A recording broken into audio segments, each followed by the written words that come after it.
lembrou das palavras de Jesus a respeito. Mas ele terminou a frase: não o conheço. E quando Pedro levantou os olhos de Pedro se fixaram nos olhos de Jesus. Que segundo o versículo 61, diz assim: virando-se o Senhor, olhou para Pedro. Eu fico imaginando esse olhar. Pedro todo errado. Pedro que era impulsivo, que tinha dito: Jesus, todo mundo pode te largar, mas eu não vou te largar. Eu vou morrer, mas eu não te abandono. Ele diz: tu és o Cristo, o Filho do Deus vivo. E na hora H, na hora que ele precisava realmente dizer quem era Jesus, ele negou. A alma de Pedro rasgou-se, porque quando ele olhou para os olhos de Jesus, ele não viu ódio, ele não viu rancor, ele não viu julgamento, não viu acusação, não viu repreensão pelo que ele tinha feito. Ele, por haver caído, se desviado, murmurado, xingado, se comportado como incrédulo, tudo isso Pedro fez. E nós fazemos muitas vezes quando não acreditamos nele. Ele, Pedro, que vira Jesus fazer tantos milagres como esse, em que Jesus chama ele para andar. Jesus vem andando por cima das águas e chama: vem, filho, vem andar comigo. E ele, por alguns momentos, ele anda por cima das águas.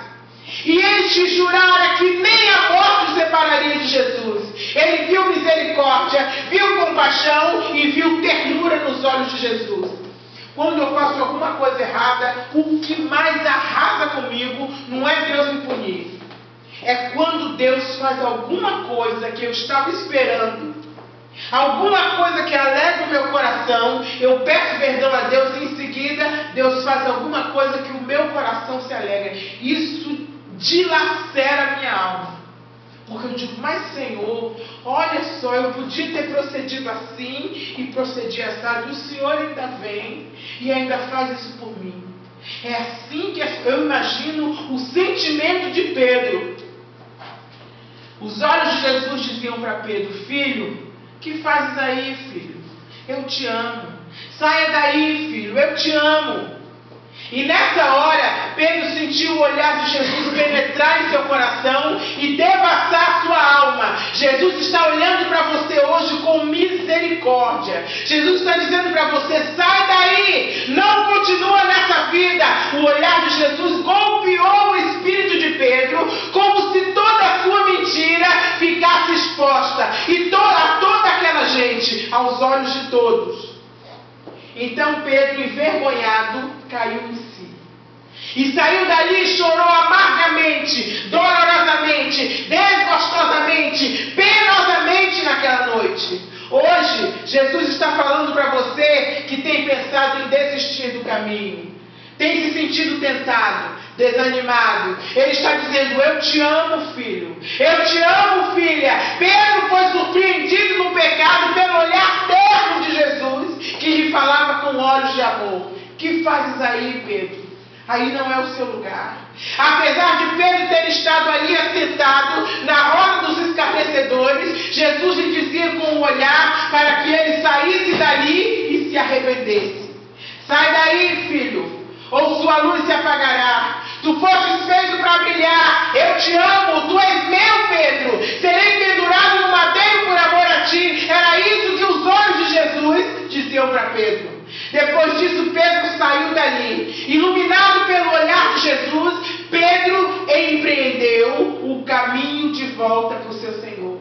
E hoje, o Senhor está nos chamando a fazer esse caminho de volta.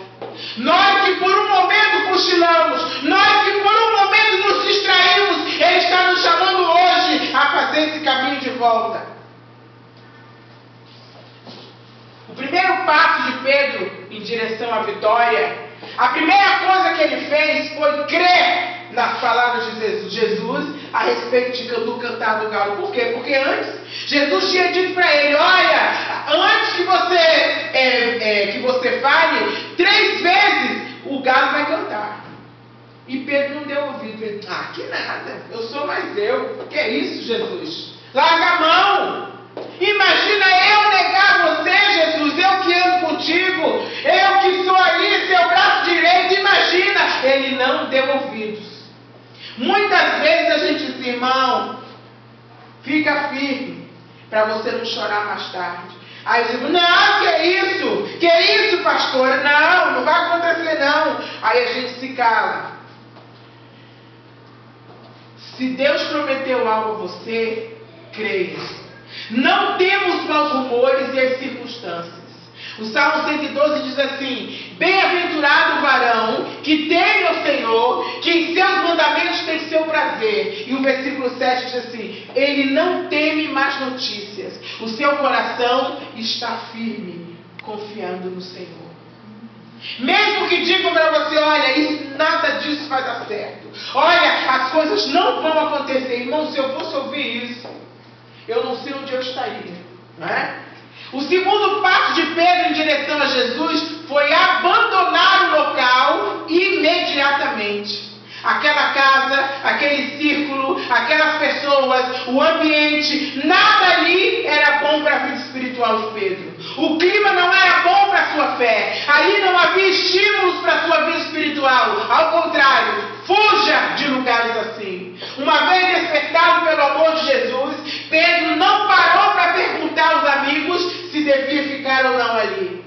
Não ficou esperando uma revelação de Deus para saber se deveria continuar ali. Não. Ele não reuniu os amigos para discutir sobre o que seria conveniente fazer. Ele não esperou para abandonar aquele lugar. A Bíblia diz que Pedro saiu logo após. E o passo seguinte, que é o terceiro passo, é o arrependimento.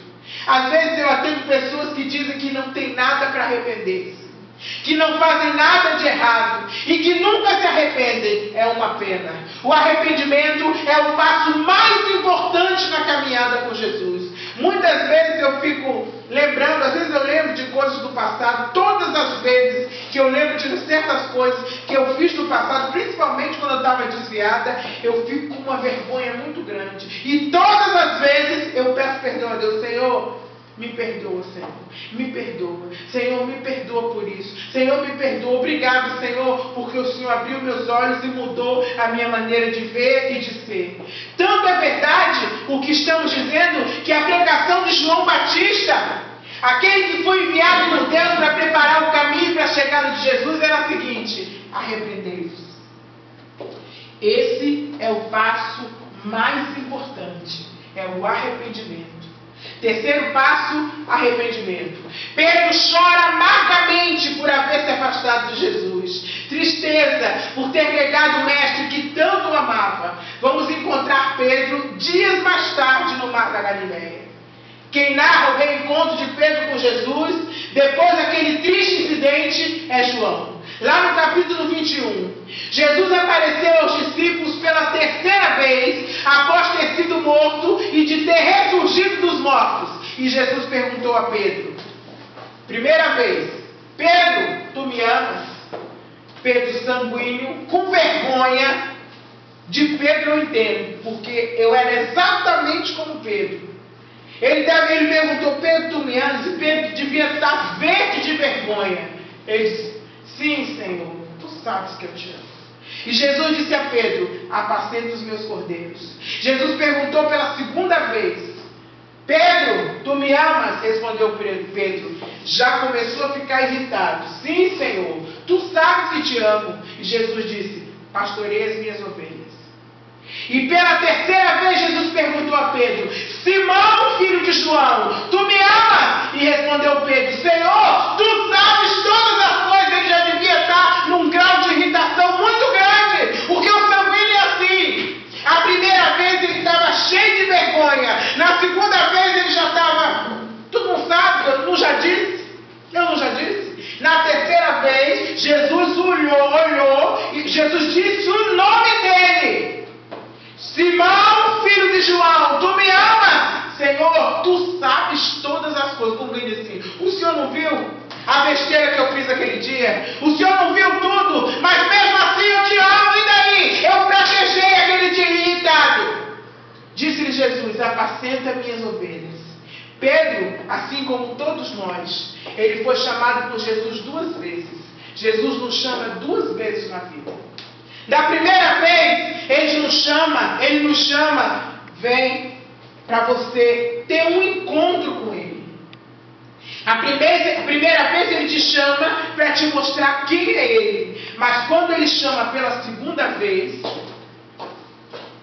Ele chama exatamente para que a gente dê testemunho dEle. Todos nós, quando Deus nos traz, quando Ele nos chama para ter um encontro com Ele, geralmente a gente está com algum tipo de problema, algum tipo de dificuldade, e aí o Senhor nos chama e a gente vai ali, Senhor, me ajuda, aí começa a frequentar uma igreja, aí começa a crescer, aí Deus chama pela segunda vez: apacenta as minhas ovelhas. Nem todo mundo é chamado para ser pastor. Mas aquela ordem, ide por todo mundo e pregar o evangelho a toda criatura, é para todo mundo, não é só para pastor. A primeira vez, quando ele estava com seu irmão no barco, Jesus chamou para ser pescador de homens. Não podemos esquecer que o Senhor sabe tudo. O mundo engana, trai, arrasta para o abismo da confusão, mas o Senhor Jesus te procura hoje com um olhar firme, mas cheio de amor, e te diz: recomeça, renova a aliança comigo, recomeça tudo. Não podemos esquecer o que está escrito em João 21:17. Jesus sabe tudo. Ele sabe como você se sente. Você pode mentir para mim, você pode dizer que você está bem, que você está ótimo, mas você não pode esconder de Jesus como está a sua vida espiritual. Todos nós aqui sempre procuramos esconder alguma coisinha das nossas vidas. Nós nunca dizemos tudo. Essa é a verdade, não é? A gente sempre chega na igreja com aquela capa, a gente mostra para as pessoas aquilo que a gente quer que as pessoas vejam. Mas Jesus vê tudo e sabe tudo. Ele sabe como você se sente. Ele sabe que você está cansado. Ele sabe o que você quer e o que você precisa. Deus quer fazer com você o que Ele fez com Pedro. Lá em Atos 2, capítulo 2, depois desse episódio, depois da queda, depois do episódio narrado por João, nós vamos ver Pedro mais uma vez lá em Atos dos Apóstolos. E aí a história é outra. Primeiro nós vemos um Pedro que andava com Jesus e que teve um ato de covardia e negou a Jesus, como todo ser humano tem. Irmãos, algumas vezes quando eu estava na fronteira, que eu ia entrar nos lugares, que eu via aquele monte de guardas vigiando o carro que a gente estava, porque alguém devia saber que nós éramos cristãos. E eles mandavam os 5 saírem do carro, e a gente com um monte de carta de missionário, de folheto, dentro de um saco de ração para cachorro, lá no meio, e o medo deles abrirem, despejarem tudo e descobrirem lá. E o medo deles levantarem os tapetes e descobrirem as cartas lá embaixo. Muitas vezes, eu não sei, naquela época, muito jovem, se eu teria resistido. Hoje é diferente. Né? A maturidade e os tomos que a gente leva da vida, eles nos ensinam um monte de coisas. Mas naquela época, com 20 e poucos anos, eu não sei. Muitas vezes eu tive medo, mas tem essa primeira parte em que Pedro negou, e todos nós fazemos isso, né? Todos nós temos uma determinada hora em que a gente faz uma opção e nem sempre a opção é Jesus. Depois tem uma segunda parte em que Pedro, ele estava pescando.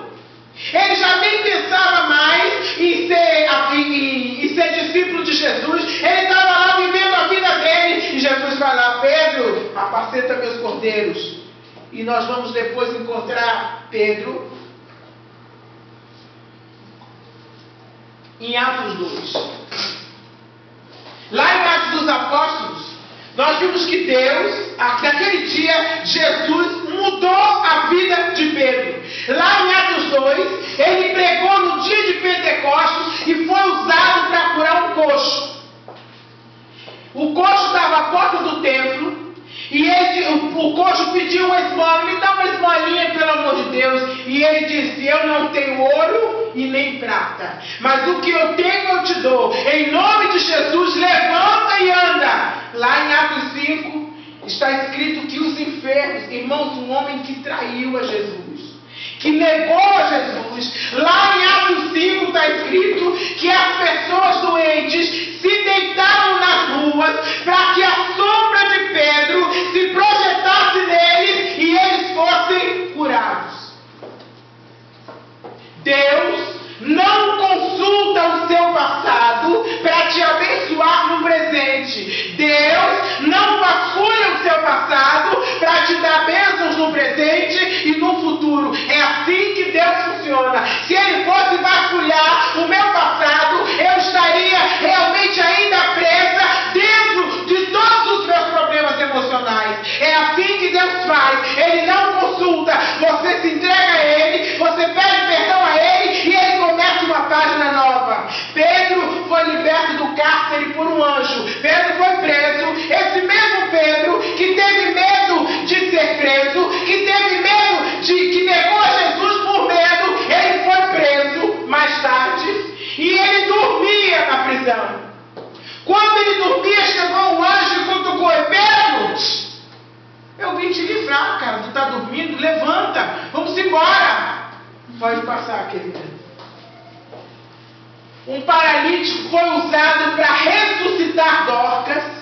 Ele foi usado para ressuscitar uma pessoa. E foi crucificado de cabeça para baixo. Porque ele disse: de cabeça para cima, igual ao meu Senhor, eu não quero ser crucificado, porque eu não sou digno de morrer igual a Ele. A palavra de Deus é poder para as nossas vidas. Deus sabe tudo. Ele está olhando para mim e para você hoje. Agora está dizendo: renova a aliança comigo, filho ou filha. Eu sei que você está desanimado, eu sei que você está cansado da vida que você tem levado, mas eu te amo e eu tenho uma proposta de uma vida diferente para você. O Senhor te chama hoje.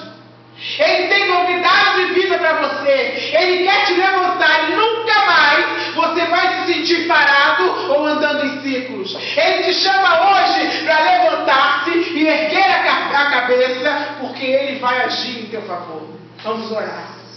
Jesus querido, obrigado, Senhor, pela Tua palavra. Obrigado, Senhor, porque Tu não jogas na nossa cara os nossos erros. Tu não consultas, Senhor, os nossos erros para nos abençoar, Senhor. Mas Tu fazes o contrário. Obrigado por essa folha branca que desce à nossa frente agora. Obrigado porque Tu queres escrever uma nova história na vida de cada um que aqui está, Senhor. Abençoa os Teus filhos. Estende a Tua mão de poder sobre eles. Glorifica o Teu nome na vida dos Teus filhos, Senhor. Jesus, nós queremos ver a Tua mão operando em nossas vidas, Senhor. Jesus, ajuda cada um, Senhor. Ajuda também, Senhor, aqueles que não puderam vir hoje, Pai. Tem misericórdia, Senhor. Estende a Tua mão de poder. Prepara-nos, Senhor. Prepara-nos, Senhor. Para que nós possamos um dia, Senhor, também, além de andar contigo, fazer obras maiores do que as Tuas, como Tu disseste na Tua palavra. Quem crê em mim fará obras maiores do que as minhas. Senhor, ajuda-nos a cumprir a missão e o propósito de nossas vidas, Senhor. Ajuda-nos, Senhor amado. Ajuda-nos para que nós possamos, Senhor amado, glorificar o Teu nome. Obrigada por esse dia. Obrigada por tudo que Tu tens feito por nós. Obrigada por Tua misericórdia, Pai. Abençoa cada um que aqui está. Em nome de Jesus. Amém.